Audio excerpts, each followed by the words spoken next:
This game, Valkyrie no Densetsu, or Legend of the Valkyrie as it's known over here in the States, was something of a mystery to me. I knew of its existence, but it never really caught my attention. I remember seeing the arcade down in Mexico while visiting family, and I just glanced at it. I thought it looked cool, but at that point, it was all about Street Fighter, so I didn't really pay much attention to it. I just thought it looked pretty neat for what it was.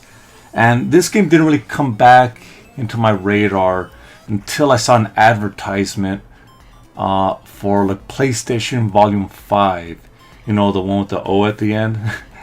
So yeah, when I saw an advertisement for that, they announced it, or they kind of presented this game as like a never before released action game, for the US, all this stuff. And I thought, oh wow, I guess this game was a little bit more special than I thought. But yet again, I didn't really thought much of it. It really didn't grab my attention because it's just a collection of games. Well, anyway, fast forward to Project X Zone. I am intrigued by a lot of crossover games. Lamey Capcom vs SNK and Cross Edge. That's a whole different thing right there. But I was intrigued by those games, and when I heard about Project X Zone and saw what all the characters that were included, I thought, you know what, this seems like a pretty interesting, fun game. So I bought it and I played it, and I want to say halfway through the game, like a third of the way into the game, you'll come across Valkyrie. Valkyrie, I thought, oh wow, where's she from? And there's a little bio thing that I could look up on, and they basically explain this is the game she was in. It was a pretty fun game. This is who she fights. And instantly I became something of a fan. I was intrigued, you know what? I'm going to go do it. I'm going to go ahead and buy this game. I remember seeing a advertisement for the game she's in, and I'll just pick up a PlayStation copy. Unfortunately, at the time, it was fetching for $150, and I was like, no way, man. There was no way I was going to spend that much money just to play one game. So I kind of just shelved it. I'm like, you know what? I'll find another way. Lucky for me, this was around the same time I bought a PC Engine. And while I was looking for different games to buy, I happened to find what you're looking at right now. A home port of Valkyrie no Densetsu, or Legend of Valkyrie. I'm repeating myself here. But yes, I found that there was a PC Engine port of the arcade original. And I thought to myself, you know what? Why not? Let me try this version. So that's what I'll be reviewing today.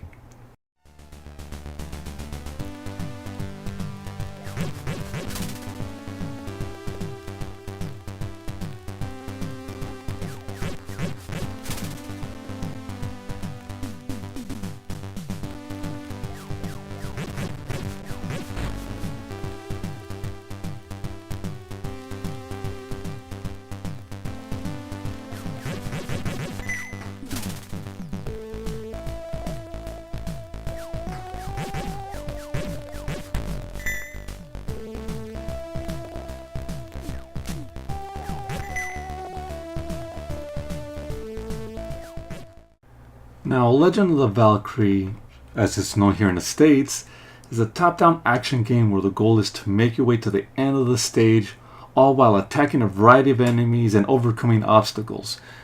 As you can see, I did a pretty poor job of that, but at least I managed to make it to the boss.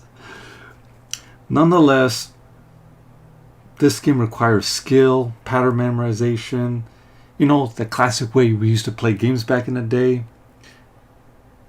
But if you find yourself having trouble, you got options, such as the ability to enhance your weapon by either meeting people, finding chests, or collecting enough money to buy them from the merchant. However, I do have to point out that this guy's prices increase as you progress through the game.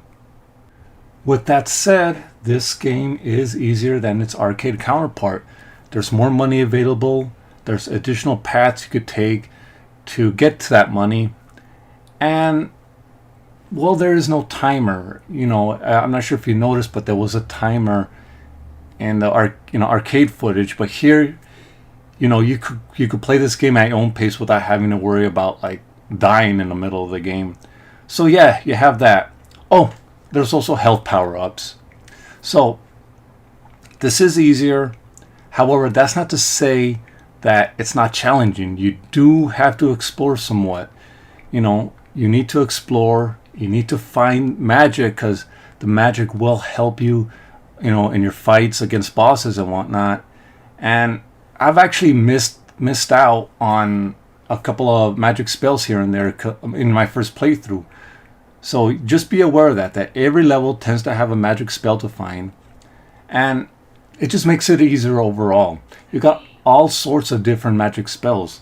You got the ability to throw a level clearing fireball attack. You could make yourself giant. You could make Valkyrie spin around like a top and help you take out enemies. So there is a variety of special attacks to help you along your way. Just be sure to keep a lookout for those, because in some places they are kind of necessary.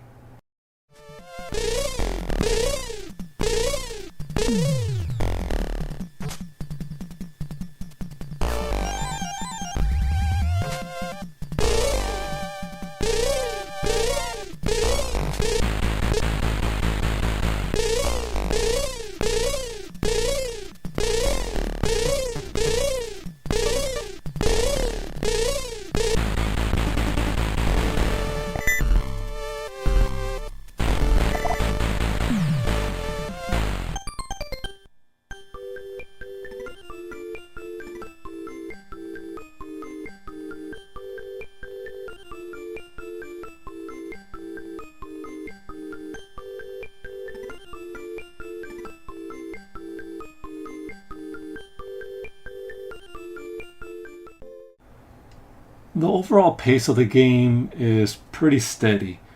At certain portions, it does feel like a bit of a drag. So, yeah, get ready for that. This ain't really a very fast game. Actions such as jumping and attacking are responsive enough, though combat itself isn't overly complicated. It really is a matter of pointing at a direction and basically shooting or attacking your enemy. Platforming does take some time to get used to, since it is a top-down game, however, but it's not overly complex. One major flaw that I have a gripe with would be her hitbox. As you can see here, I'm trying to find a way to avoid that spinning, mace, and well, I have a bit of an issue. Like, you think you could jump over obstacles like that, but because of how this game is set up, you do have to make your approach a little bit different, which throws me off a little bit. You expect to jump over, obstacles like this, but no, you actually got to be careful, take your time, and progress through the game at a steady pace. You can't really rush this game, which is kind of frustrating, but that's not game breaking or anything. It's just annoying. Controls are easy enough to grasp. She moves up, down, left, right, and diagonally with the D-pad, and she attacks with button 2 and jumps with button 1. Magic is a bit tricky though. You have to hold down the attack button, scroll through your available magic, and then let go to cast. This method of input isn't uncommon for games at the time. I remember Shinobi and the Sega Master System doing something similar to this, and the arcade version of this game pretty much performs magic the same way. So, not overly complex, but it is a little an unconventional way of using magic. All the graphics and art assets, well, definitely took a hit, but it wasn't too bad. Actually, I'm kind of impressed that they made it look this good despite being on an 8-bit platform. Like you gotta see it from my point of view. The Namco System 2 arcade board was like a 16-bit powerhouse capable of scaling, highly detailed graphics, all that stuff. But the PC Engine / TurboGrafx was only an 8-bit machine, and although it did have a 16-bit graphics processor, it did have its limitations. The fact that they were able to get it looking this good on, this kind of hardware is pretty amazing. They managed to capture the essence, the feel, the mood of the arcade original. And although it is missing a little bit of detail and a couple of colors, I gotta say, they did an awesome job of porting this game over. My only caveat would be the actual cutscenes. The cutscenes here have a little less detail than arcade original. It still portrays what's going on the screen. However, what you're looking at here is a bit of a pixelated mess. I'm not gonna lie to you. But still, nonetheless, you can tell what's going on, and it's not all that bad. It's a minor annoyance at worst. Still, for what it is, it's pretty good.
Music and sound is pretty good. I'm actually surprised I managed to get that interpretation of her main theme, down like a pretty good, accurate rendition. So yeah, I am pretty impressed. The Namco System 2 PCM had like 24 channels of audio.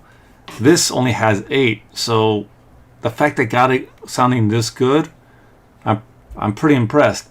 However, a couple of sound effects is missing. Nothing too bad. I do kind of miss her shriek when whenever she gets attacked. So I always thought that was kind of funny. But it doesn't affect the gameplay too much, so I give it a pass. What I don't give a pass, though, is the rearranged audio or the rearranged music. At some points of the game, when you fight a mid-boss, the music rearranges itself, kind of pointing out to the fact that you're fighting something different, that there's a new danger, and the music rearranges itself to kind of reflect that feeling, that mood. And once you're done, the regular music restarts again. They cut that out in the PC Engine or TurboGrafx, and it's not game breaking. It's not nothing too bad. But anyone that's used to playing this either in arcade or in one of the many compilations that this is in might find that a little annoying. But besides that, the music and sound are pretty good overall. And there you have it, guys. Valkyrie no Dosetsu, or Legend of the Valkyrie as it's known over here in the States. I gotta give this game, I would say, probably a C. It's a pretty basic game, still fun, has a couple of flaws, but yeah, it's not really gonna set the world on fire. It's not really a hidden gem or anything like this or anything like that. You could buy like the arcade emulated port for the Nintendo Switch for like $8. But this version does offer some, it offers its own experience aside from what's available out there. Well, the arcade version anyway. There's passwords features, there's new paths to find. Enemies are the same, but overall this is more of a console-like experience. There are like hidden pathways to find like more loot, more money, that sort of thing. So Namco knew what they were doing when they were porting this game over. But still, it is hard to recommend this game when there's like a cheaper alternative out there. If you're still interested though, this game fetches anywhere between $25 to $40. Sometimes I see it for $50 when it's like really wrapped up or whatever, but like a loose copy usually fetches for around $25. Anyway, this was Knockout 21. Please comment, rate, and subscribe, and like always, have a good one. Take care, you guys.